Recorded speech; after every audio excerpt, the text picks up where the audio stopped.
Olá, pessoal. Que bom que vocês continuam aí, continuam acompanhando, nos acompanhando. E estamos aqui, mais uma semana, com o nosso amigo Super Fábio de volta. Agora na bancada aqui, quietinho. Isso.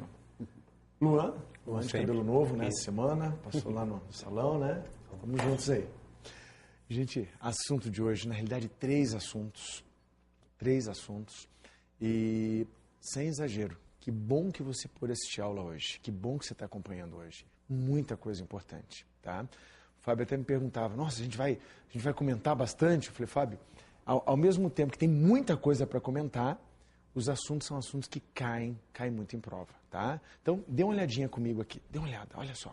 O que veio hoje aqui, o que nós temos no nosso cardápio hoje? Nossa, isso mesmo.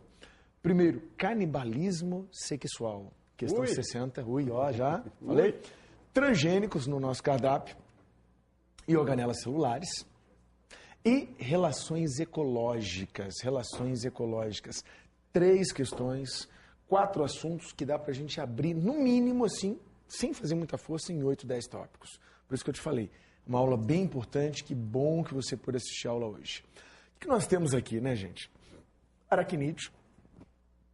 Importante lembrar, vamos só fazer aquele nosso esqueminha de sempre, né? Só para você se localizar. Onde nós estamos? Se eu falo em aracnídeo entra no cian. Cian. Pedro, o que é cian? Quando eu faço referência ao cian, eu falo de crustáceos, insetos, aracnídeos e miriápodes. Basicamente, nós estamos falando do filo dos artrópodes, onde o crescimento se dá através de mudas do exoesqueleto, né? As mudas ou equidizes. Olha a questãozinha, olha o que ele diz pra gente. As fêmeas de algumas espécies de aranhas, escorpiões e de outros invertebrados, olha um detalhe importante, gente. Pedro, mas não era escorpião? Sim. Escorpião entra nos aracnídeos. Entram nos aracnídeos. Olha o dilema dele, gente. Olha só, vamos conversar um pouquinho sobre isso. Quando nós falamos, né? Quando eu falo lá de uma aranha, ela não tem mandíbula. Aí você vai me falar, poxa, mas como é que ela vai se alimentar então? Pense comigo. Cai um grilinho lá na teia daquela aranha. O que a aranha faz? Ela faz como que um casulo em volta desse grilo. Ela vai com uma estrutura chamada de quelícera. Tá? Já vamos fazer a quelícera ali que você vai lembrar bastante. Pedipalpos e quelícera. Digamos que essa aranha ela precisa injetar aquilo que eu e você chamamos de veneno. Para ela não é veneno. Na realidade, ela vai utilizar o quê? Ela vai utilizar a sua quelícera. Quelícera, gente, vamos o improviso do bem aqui. Na quelícera, ela vai usar uma estrutura puntiforme, tá? Olha aqui para mim só, pra você ver um detalhe. Uma estrutura puntiforme. Ela usa o pedipalpo para poder segurar a presa. E com a quelícera, ela vai injetar o veneno. Como assim? Pedipalpo e quelícera, tá? Você vai notar que durante alguns segundos eu não vou poder falar com você. Por quê? Olha só. Traduzindo, pedipalpo e quelícera.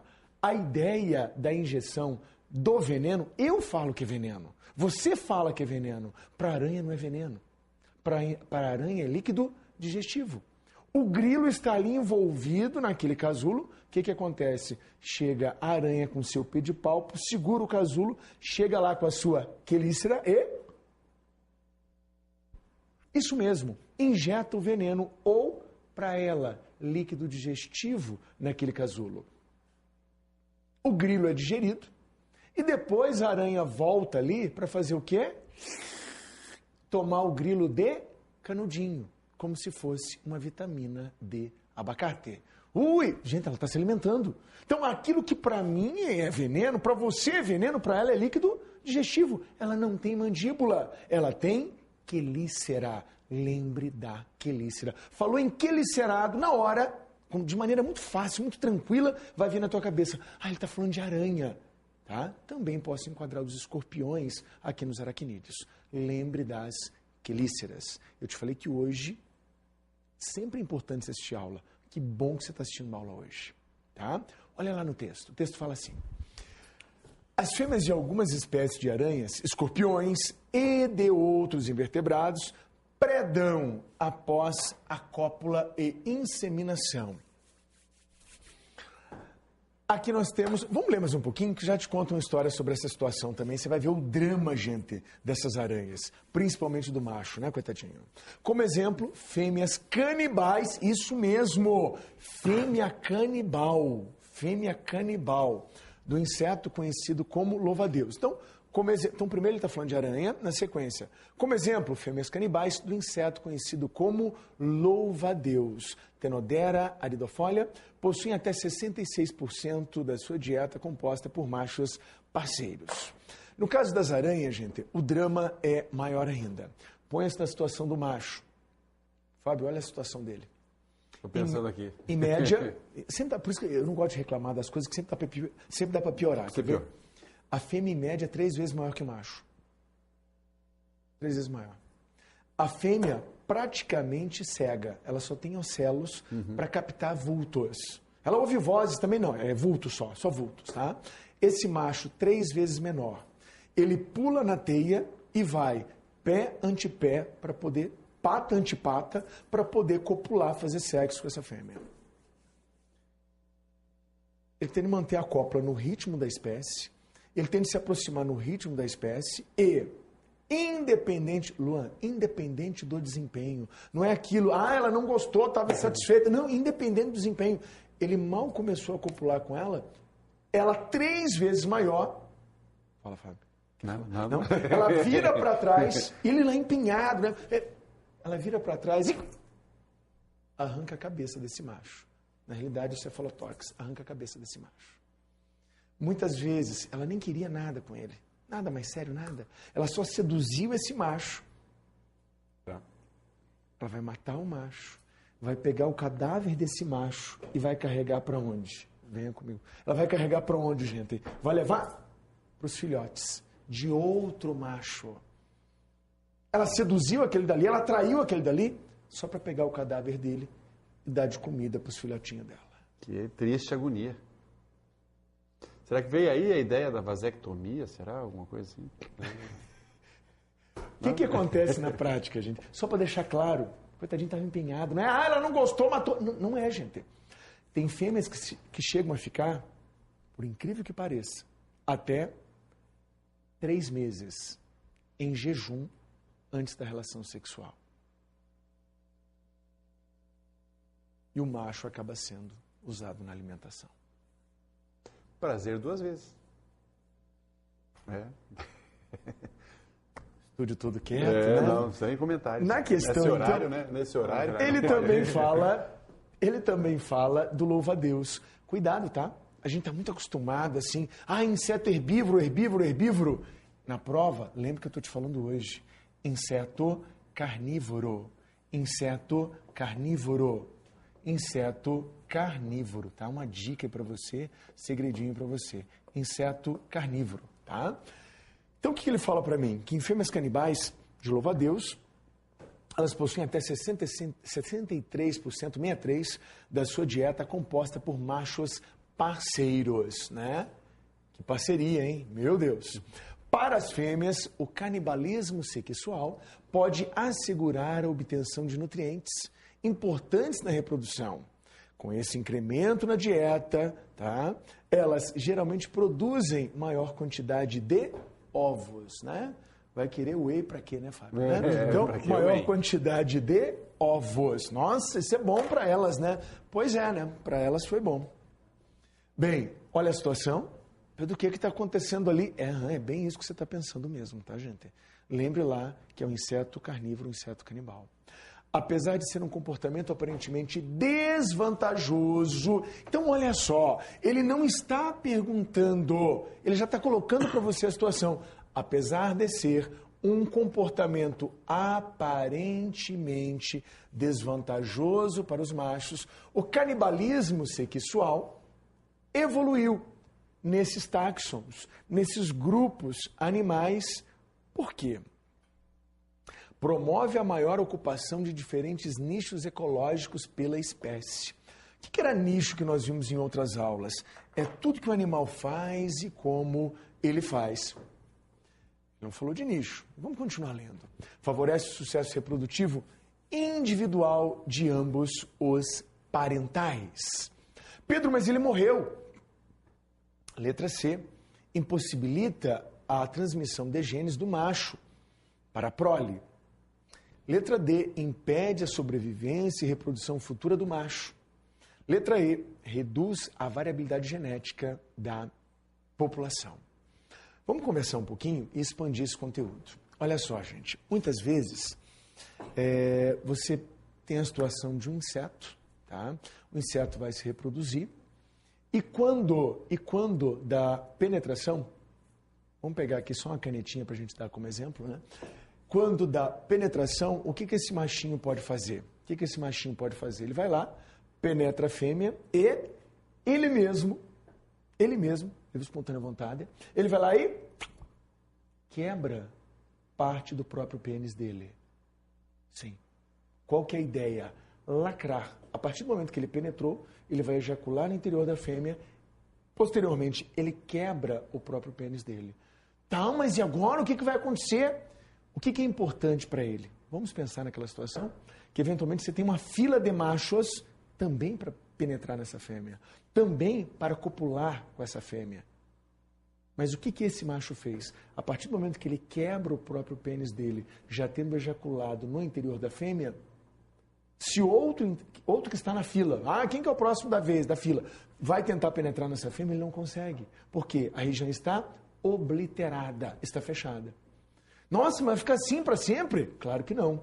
Quando essa fêmea fizer a postura dos ovos, já embrionados, já fecundados pelo primeiro macho, ou seja, o DNA do primeiro macho já foi passado para a descendência. Na natureza, qual que é o compromisso do macho em termos reprodutivos? É passar o DNA dele. Não é o DNA do outro, daquele. Não, é passar o próprio DNA para frente. Não só em insetos. Se você parar para pensar, muitas vezes em felinos, tá? Mamãe leãozinha está ali com 2 filhotinhos. Muitas vezes está sozinha para cuidar dos filhotinhos. Chega um outro leão, olha para aqueles filhotes, tá? Que não são filhotes dele, leva os filhotinhos para passear e... isso mesmo. Se livra dos filhotinhos. Volta para a fêmea. De 2 a 3 dias depois, essa fêmea retorna para o cio, tá? E eles vão copular. Qual que é a ideia desse macho? Passar o DNA dele para frente. Aquele inseto, aquele que quebrou o próprio pênis, qual foi a ideia ali? O DNA dele já está garantido. Ele já fecundou, o espermatozoide dele já fecundou o gametinha daquela fêmea. Pedro, mas ele quebrou o pênis dele. Mas se ele morrer... no caso das aranhas, contexto das aranhas. E se ele sofrer canibalismo depois? Se ele chegou a ejacular, gente, o DNA dele já vai para frente. Já ocorreu a fecundação. Mas se ele morrer? O mais importante, que é passar a carga genética dele para frente, ele conseguiu. Tá? Luan fez um comentário ali que sempre é muito bem-vindo. Como é que é, Luan? Não, já teve sucesso já. Já teve sucesso, então tá ótimo. Já conseguiu a dele. Você falou tudo. Qual que é o sucesso aqui? É passar DNA dele... Não, é passar o meu DNA para frente. Por exemplo, em aves. Olha só, a gente foi lá nos felinos, falamos de insetos. Em aves. Lá nas aves, quem é muito chamativo? Geralmente é o macho. As fêmeas olham lá para aquele pavão macho com várias cores... Elas ficam praticamente hipnotizadas, fazem um tipo de seleção, chamada de seleção sexual, e, claro, não vão verbalizar isso, são fêmeas de pavão, e quero aquele espermatozoide para mim. Na prática, o que elas estão querendo? Quero toda aquela diversidade de cores na minha prole, nos meus filhotes. Porque quanto maior for a diversidade de cores da prole, dos filhotes, quanto maior a diversidade, maior a minha chance de sobrevivência. É como algumas espécies que tem o macho que tem várias fêmeas, né? Sim. Pela força desse macho, ele vence outros machos e tem o direito a um harém, né? Tem direito a um harém. Aí quando você olha em provas, prova do ano passado, Enem, vestibulares, aí ele coloca uma questão de seleção sexual. E o pessoal fica, nossa, professor, mas isso não tinha apostila. De onde que eles tiraram? Então, por isso que exemplo, gente, exemplo de aula, extremamente importante. Lembre dos exemplos. Eu gosto muito de trabalhar com exemplo. Porque muitas vezes você até esquece daquela teoria formal, mas se lembra primeiro do exemplo. E daí, veio a teoria. Eles estão falando de seleção sexual. Então, qual é a ideia? Tá? Existe um autor chamado Richard Dawkins, depois do Enem, ano que vem na faculdade, se você puder, dê uma lida. Ele, no seu livro, O Gene Egoísta, ele fala que nós seríamos como autômatos, robozinhos, guiados pelos nossos genes, que buscam no outro as melhores combinações gênicas possíveis, os genes complementares, visando o quê? Fazer com que a prole tenha a maior carga gênica, a carga gênica mais variada, visando assim aumentar a possibilidade de sobrevivência. É lógico, gente, é lógico que ninguém, tem os melhores genes. Não, mas isto é instintivo, isso é instintivo nos seres vivos, tá? Vamos continuar olhando a questão? Olha só, como eu te falei, né? O assunto é muito legal. Então, ele diz assim ainda, impede a sobrevivência e reprodução do macho, tá? Então, por isso que eu fiz questão de te dar esse exemplo, quando ele fala que impede a sobrevivência. Peraí, se o macho já tivesse reproduzido, gente, de boa, tranquilo. Reduz a variabilidade genética da população. Gancho da pergunta, vamos só retomar? Porque senão a gente comenta e às vezes você acaba perdendo, né? Apesar de ser um comportamento aparentemente desvantajoso para os machos, o canibalismo sexual evoluiu, se manteve nesses grupos, nesses taxos, nos animais, porque favorece o sucesso reprodutivo individual de ambos os parentais. Como assim? O macho fez a cópula, o macho ejaculou, como o nosso amigo Luan ali concluiu muito bem, ou seja, ele teve sucesso. E o cadáver daquele macho vai servir de alimento, fazendo com que a fêmea possa liberar uma quantidade de ovos maior. Então, um caráter nutricional. Vale lembrar que, às vezes, gente, existem registros da própria mamãe aranha servir de alimento para os seus próprios filhotinhos.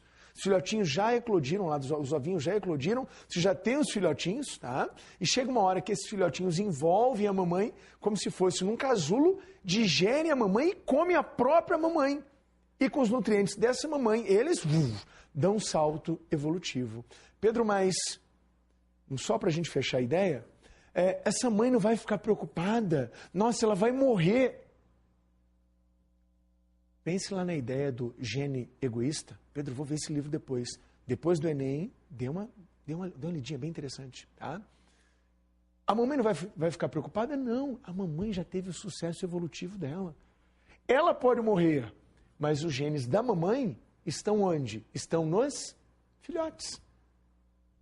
O gene foi repassado para a geração seguinte, tá? Então, a única coisa que não pode acontecer sou eu não conseguir passar os meus genes para a próxima geração. Tá? Então, cuide com esse aspecto evolutivo, seleção sexual, veja o contexto. Tal situação é terrível. Calma, vamos ver o contexto como um todo. Será que realmente é terrível? Vamos analisar a situação, tipo a gente tem feito aqui, tá bom? Vamos adiantar? Vamos lá? Olha só, na sequência, quem aparece? Nossa, o tamanho do milho! Sim, milho transgênico, tá ali, ó, milho transgênico. O que me faz pensar em soja transgênica. O que me faz pensar em óleo de milho transgênico, óleo de soja transgênico. Milho transgênico, menos agrotóxico, meio ambiente mais limpo. Essa é a grande promessa. Essa é a grande promessa, tá? Transgênicos, perigo biológico.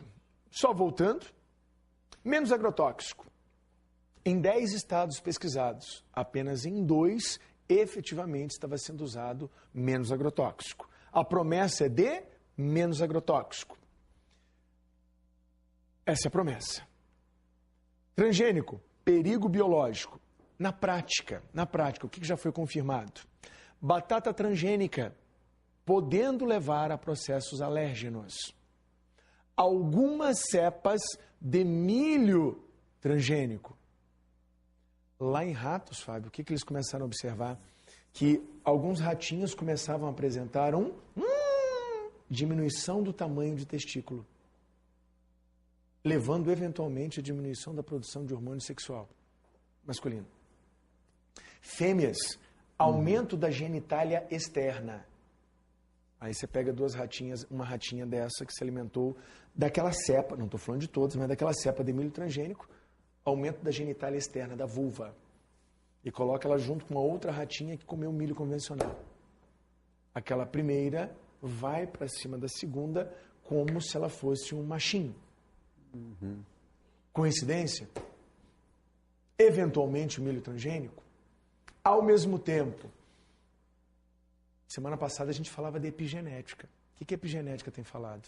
Que aquilo que eu como, por exemplo, fui lá e comi o brócolis, fui lá e comi couve-flor. Claro, não é uma vez, mas de maneira continuada. Possibilidade da liberação de uma substância chamada sulforafano, que atravessa a membrana plasmática, atravessa o citoplasma e vai bater no núcleo, fazendo com que o núcleo comece a liberar mais substâncias antitumorais. Um lado bom. Sim. Aí vem a pergunta, será que esse transgênico não pode eventualmente atuar sobre as nossas células? Quando a gente pergunta para quem de direito, quem pesquisa tudo isso, o que nos é falado? Os dados até agora são inconclusivos. Na dúvida, continua comendo. Continua como está. Continua comendo. Se você me perguntar, Pedro, você é contra? Eu sou a favor de um detalhe. Que você rotule, mantenha a rotulagem e dê o direito à escolha. Ao mesmo tempo, conversando com um aluno nosso que morava na Europa, voltou para o Brasil, o que ele falou? Professor, a gente tem o direito de escolher. Lá tem bonitinho, lá, ó, tá ali, transgênico e convencional.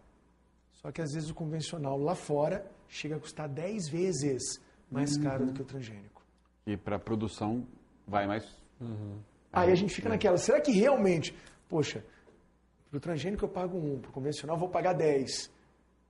Será que eu estou podendo escolher mesmo? Então, tem essa questão. E ao mesmo tempo, estou morrendo, vou morrer de fome. Ou vou comer o transgênico? Vai comer o transgênico, então. Você não vai deixar a pessoa morrer de fome. Então, tem todo esse dilema ético envolvido. Tá? É aquilo que a gente comenta do uso dos suplementos alimentares. Pô, eu vou comer carne, comer ovo, né, arroz, feijão. Quero ficar grande. Quero ficar grande. Mas por quanto eu vou ter que comer disso, sendo que um potinho de whey ali, todo dia, me faz um efeito muito maior. Mas o que eu estou fazendo de mal para mim? Às vezes, e o meu rim, meu fígado, no médio, longo prazo. Exatamente. Legal. Vamos lá. Gente, olha só. Então, a ideia foi colocar os dois lados do transgênico, tá? Não é nem fazer redenção, nem demonizar ninguém, mas colocar os dois lados. A estratégia, questão 62, prova 2013. A estratégia. Pedro, mas é prova de ciências da natureza, é biologia, é só decorar nome difícil. Você está falando em estratégia? Sim, estratégia de sobrevivência. A estratégia de obtenção de plantas transgênicas pela inserção de transgenes em cloroplastos, clorofila, fotossíntese, em substituição à metodologia clássica de inserção do transgene no núcleo da célula hospedeira, resultou no aumento quantitativo da produção de proteínas recombinantes com diversas finalidades biotecnológicas. Quero produzir mais, quero cada vez mais. O mesmo tipo de estratégia poderia ser utilizada para produzir proteínas recombinantes em células de organismos eucarióticos, não fotossintetizantes, como as leveduras, que são usadas para a produção comercial de várias proteínas recombinantes e que podem ser cultivadas em grandes fermentadores. Espera aí, cloroplasto, DNA próprio, naturalmente me vem à cabeça mitocôndrias, também DNA próprio. Segundo a hipótese endossimbiótica, mitocôndrias de hoje, cloroplastos de hoje, no passado já foram bactérias que passaram a viver na célula uma reação mutualística. Considerando a estratégia metodológica descrita, qual organela? Então, peraí, eu lancei mão de um cloroplasto com DNA próprio, um cloroplasto, né, que fica lá no citoplasma, né? Qual organela celular poderia ser utilizada para inserção de transgenes em leveduras? Lisossomo, para digestão celular. Mitocôndria. Peroxissomo, destruindo toxinas. Complexo Golgiense, realizando arcese, armazenamento, secreção, síntese de polissacarídeos. Retículo endoplasmático. Num primeiro momento, gente, de cara, né? O que me chama bastante atenção é que desses daqui, quem tem DNA próprio é a mitocôndria. Estrutura celular como um todo, né? O que é significativo? Dentro daquela ideia de aprendizagem significativa, eu passo mais rápido quando eu sei aquilo que cai. Quem eu preciso que você saiba daqui? Olha, cuidado com o número 13. Quem é o 13? São os centríolos. Centríolos, tá? Relacionados à formação de cílios e flagelos. Relacionados à movimentação do material genético quando da divisão celular. Centríolos. Ainda aqui, ó, nucléolo. Nucléolo. Reservatório de RNA, encarregado da formação de ribossomos. Ribossomos. Por falar nele, olha ele aqui. Número 3, ribossomo. Ribossomo. Ribossomo. Ainda significativo, sim, claro, a célula como um todo é importante. Eu estou indo naqueles aspectos mais importantes. Aqui, ó, número 9, mitocôndria. Número 9, mitocôndria. Número 9, mitocôndria. Aproveitando, gente, aproveitando no detalhe, tá? Essa é uma célula eucariótica. Pedro, como é que você decorou isso? Eu não decorei. Como é que você adivinhou isso? Eu não adivinhei. Eu observei aqui, ó, a presença da carioteca ou membrana nuclear, tá? Ainda, gente, quem aparece? Olha quem tá aqui, mitocôndria? Sim. Aquilo que eu falava para você, da mitocôndria com DNA próprio. Ainda, ribossomos próprios. Ainda, espaço intermembranoso. Traduzindo, essa mitocôndria, ela apresenta aqui, ó, membrana externa. Ela apresenta aqui, ó, opa, vamos só mudar esse risquinho, gente, tá?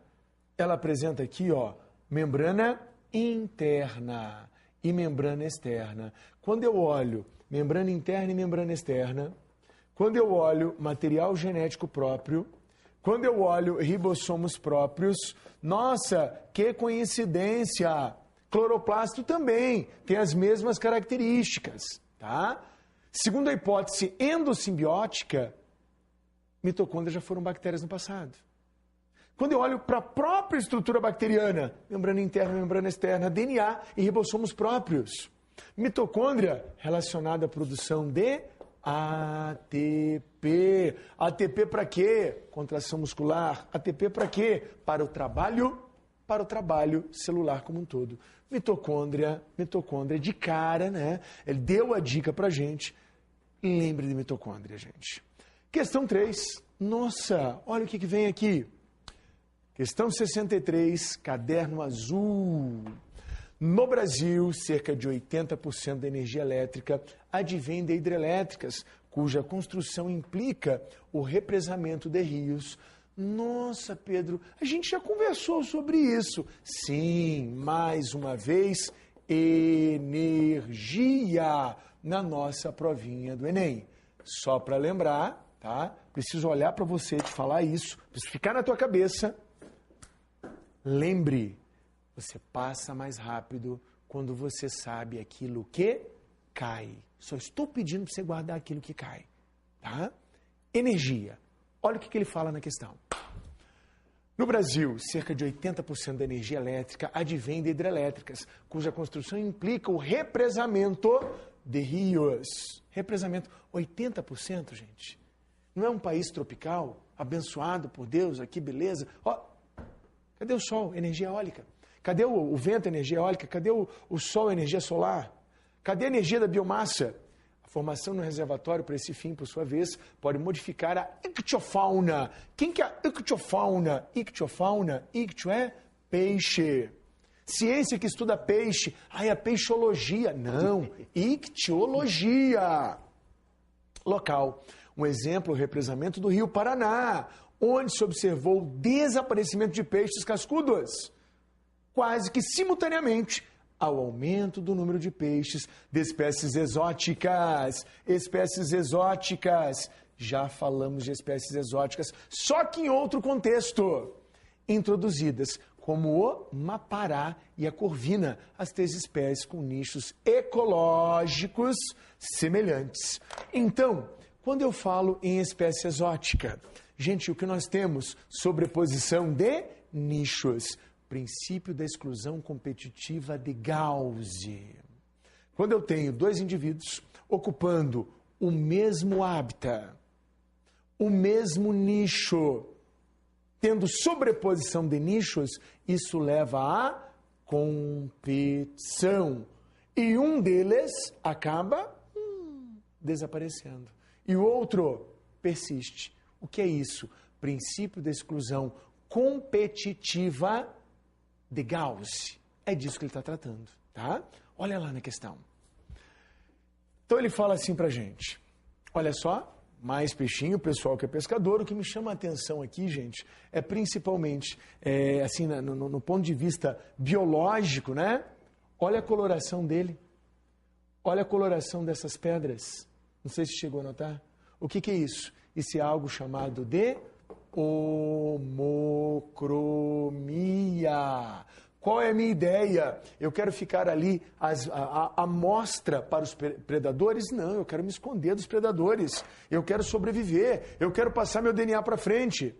Ainda o mapará, o Iptothaumus marginatus, tá? Aproveitando, né? Primeiro nome com inicial maiúsculo, nome genérico. Segundo nome com inicial minúsculo, nome específico. Pedro, qual que é o nome da espécie? É um binômio, escrito em latim ou latinizado. Latim ou latinizado. Olha essa nadadeira da cauda aqui, ó. Não precisa decorar. Você vê que os ramos são praticamente iguais. Então é a nadadeira caudal homocerca. Uma nadadeira caudal homocerca. Olha só, a corvina, tá? Olha só, essa boca terminal. Olha o opérculo, o tampão sobre as brânquias. Nossa, Pedro, é um peixe ósseo? Sim, é um peixe ósseo. Nessa modificação da ictiofauna, o desaparecimento de cascudos é explicado pela redução do fluxo gênico, diminuição da competição.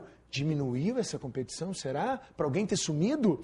Aumento da competição interespecífica, isolamento geográfico dos peixes, extinção de nichos. Gente, aumento da competição interespecífica com a sobrevivência, preciso escrever isso, preciso que você anote, sobrevivência é o mais forte? Não. É o mais fraco? Não. Sobrevivência do mais apto. Aptidão é diferente de força. Aptidão é diferente de força. Pessoal, mais uma vez, foram 3 questões e foi uma aula inteira. Abraço lá dos amigos. Abraço. Aí, minha gente. Galera, semana que vem, um abraço. Tchau, tchau.